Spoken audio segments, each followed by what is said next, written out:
Viewers, welcome back to our channel. இன்னைக்கு எதை பத்தி பேச போறோம்னா, சமையல் அறையில் ஏற்படும் விபத்துக்களை எவ்வாறு தவிர்ப்பது என்பதை பத்தி தான் பேச போறோம். இந்த வீடியோ போஸ்ட் பண்ண காரணமே என் ஃப்ரெண்ட்ஸுங்க தான். அவங்களோட கேர்லெஸ்னால அவங்களோட கையில பயங்கரமான இன்ஜுரி ஏற்பட்டது. முக்கியமாக பெண்கள் அதிக ஸ்பெண்ட் பண்ற இடம் எதுன்னு பாத்தீங்கன்னா கிச்சன் தான். ஸோ கிச்சனை எப்பவும் நீட்டா ஆர்கனைஸ் பண்ணி வச்சுக்காங்க. முக்கியமா ஷார்ப் ஆப்ஜெக்ட்ஸ் செப்பரேட்டான ஒரு பிளேஸ்ல சேஃபா சைல்டுக்கா வைக்கிறது எப்பவும் சிறந்தது. அதிகம் யூஸ் பண்ற ஒரு பொருள்னா நைஃப், அதாவது கத்தி. காமனா நம்ம வெஜிடபிள்ஸ் கட் பண்ணும் போது காயம் ஏற்பட்டுச்சுன்னு கேள்விப்பட்டிருப்போம். ஆனா இவங்க வச்ச இடத்துல இருந்து அதை எடுக்கும் போது உங்களுக்கு காயம் ஏற்பட்டது. ஒரு பொருளையும் தொட்டவுடன் கீழே விழுற மாதிரி எப்பவும் வைக்காதீங்க. கத்தியை மேல் ரேக்ல வச்சிருந்திருக்காங்க. அது எடுக்கும் போது தவறுதலாக கீழே விழும்போது அது கையில் பிடிக்க முயன்று கையில பலத்த காயம் ஏற்பட்டுச்சு. கத்தின்றது ஒரு ஷார்ப் ஆப்ஜெக்ட். அது கீழே தவறுதலா விழுந்தாலும் தயவு செய்து அது பிடிக்காதீங்க. எவ்வளவு கோசா விழுவுதோ அவ்வளோக்கு அவ்வளோ நமக்கு காயம் தான் ஏற்படும். ஸோ எப்போதும் கத்தியை ஒரு ப்ராப்பரான பிளேஸ்ல வைக்கணும். நம்ம அதை அடிக்கடி யூஸ் பண்றதுனால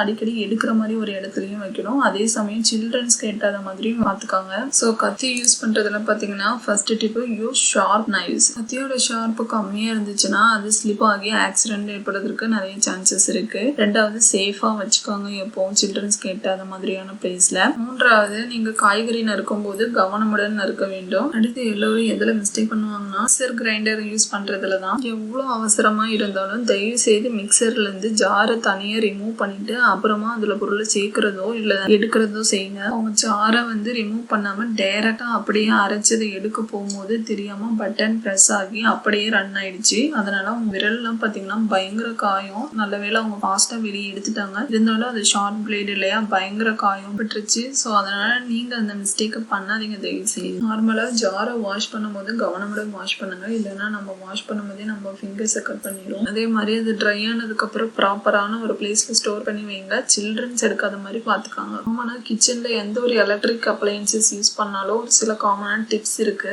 ஃபர்ஸ்ட், ரீட் மேனுவல்ஸ். எப்பவுமே அவங்க கொடுக்கற இன்ஸ்ட்ரக்ஷனை கரெக்டா ஃபாலோ பண்ணுங்க. அப்புறம் அளவுக்கு அதிகமான லோடை எப்பவுமே அதுல புஷ் பண்ணாதீங்க. மூணாவது பாத்தீங்கன்னா எலக்ட்ரிக் அப்ளையன்சஸ் யூஸ் பண்ணாத போது தயவு செய்து அந்த பிளக் பாயிண்ட்ல இருந்து ரிமூவ் பண்ணி வச்சிருங்க. எஸ்பெஷலி மிக்சர் ஜார்னு பாத்தீங்கன்னா நான் சொன்ன மாதிரி டைரக்டா ஜார்ல வச்சு நீங்க எந்த ஒரு பொருளையும் சேர்க்கவோ எடுக்கவோ செய்யாதீங்க.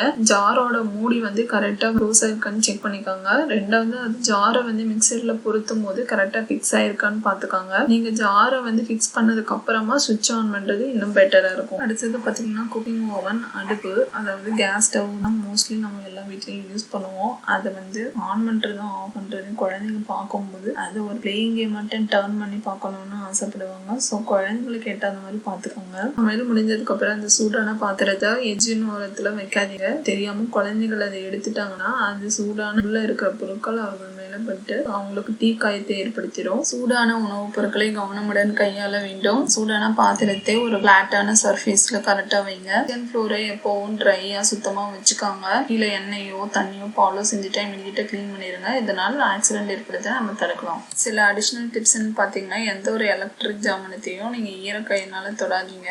அதாவது அது பிளக் பாயிண்ட்ல இருக்கும்போது. அடுத்தது, எளிதில் தீப்பற்றக்கூடிய துணியோ அல்லது கைப்பிடியோ அடுப்பின் அருகில் வைக்காதீங்க. அடுத்தது, பீங்கான் ஜாமான்களை ஒரு சேஃபான ஒரு ரேக்ல பத்திரமா வைங்க. சைல்டு சேஃப்டிக்கான சில டிப்ஸ், அதாவது நம்ம வீட்டுல குழந்தைங்க இருக்காங்கன்னா எந்த ஒரு டேஞ்சரஸான ஷார்ப் ஆப்ஜெக்ட்லாம் இருக்கு இல்லையா, அதெல்லாம் அவங்களுக்கு எட்டாத மாதிரி ஒரு லாக்கான கேபினெட்ல வைங்க. அடுத்தது, அவங்களை எப்போ மானிட்டர் பண்ணிக்கிட்டே இருங்க, அவங்க அந்த ரேக்கை போய் ஓபன் பண்றாங்களான்னு. அடுத்து குழந்தைங்களுக்கு எஜுகேட் பண்ணுங்க. கிச்சனோட சேஃப்டி எது, டேஞ்சரஸ் திங்ஸ் எது, எது தொடணும், இதெல்லாம் எடுக்கக்கூடாதுன்னு சொல்லி கொடுங்க. நம்ம கிச்சனை எப்போதும் வென்டிலேஷனா பாத்துக்காங்க. நம்ம ஹவுஸ்ல ஃபர்ஸ்ட் எய்ட் கிட் பாக்ஸ் எப்பவும் ரெடியா இருக்கிற மாதிரி வச்சுக்காங்க. ஓகே வியூவர்ஸ், இன்னைக்கு கிச்சன்ல எப்படி சேஃபா இருப்பதுன்னு பார்த்தோம். உங்களுக்கு இந்த மாதிரி ஏதாவது பர்சனல் எக்ஸ்பீரியன்ஸ் இருந்தா கீழே கமெண்ட் பாக்ஸ்ல கமெண்ட் பண்ணுங்க. Please subscribe, like and share our video. Thanks for வாட்சிங்.